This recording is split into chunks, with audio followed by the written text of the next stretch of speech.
Hi, this is Steve Grady with Target Outcome, a GBC StratPlan partner. Now we're going to work on the area assess what you can't control in our StratPlan. So we're going to move our push pin up to the right. I'll put it there. And we'll first open the macro environment section. Here you can see that we're going to look at the major external and uncontrollable factors that influence your company's decision making and affect its performance and strategies. And again, the outer ring is what's called a pestle analysis, and we're going to go through each of these. The acronym stands for each of these areas. The first we're going to take a look at is the political factors. So here we have a series of questions, and you're going to select the factors that impact your company either negatively or positively.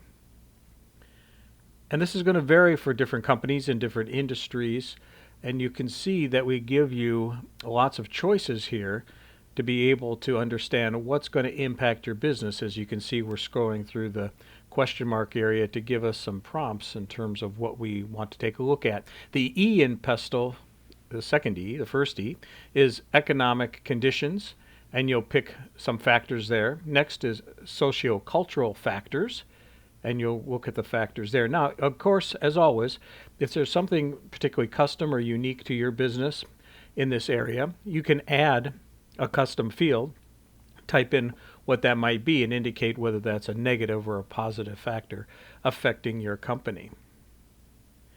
The next area is technological factors, and of course this one affects almost every company these days. Then you have the environment. Does environmental policy, maybe potentially climate change, and last, the L in pestle are legal factors. What are some of the regulatory or legal conditions that you're facing? The next area here is a very important one, and this goes back to essentially looking at Porter's 5 forces.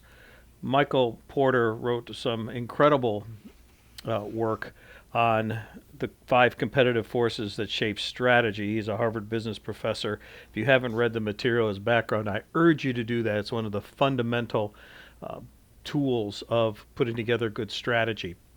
And what happens in Porter's 5 forces is that you're looking at the factors from your competitors, from your suppliers, and from your buyers on your company.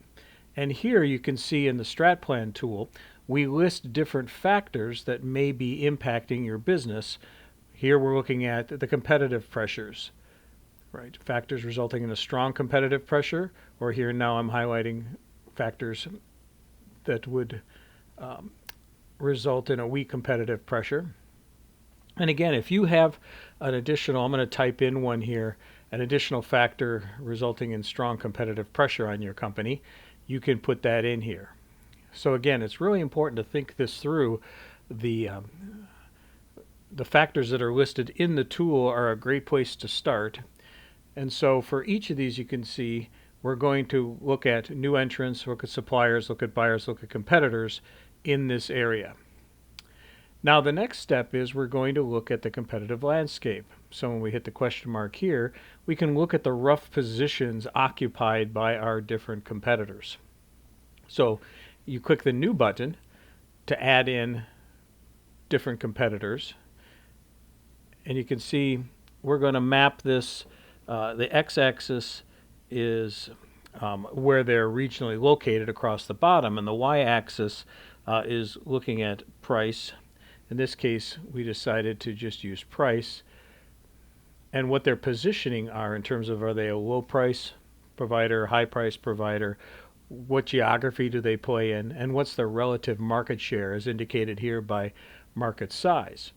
So we can start to map our competitors in terms of where they are. First, we started, in this case, ourselves, Global Business Consultants. The creator of StratPlan will use as our company. Then we can type in competitor 1. Now we type in competitor 2. I think they're maybe medium. They play internationally, and their market share in this case is 50%. So they're the big dog in this market. And you can see then how you map against your competition. And this is really useful to understand your competitive position, how your customers perceive you. We'll click the green arrow and move to the next section.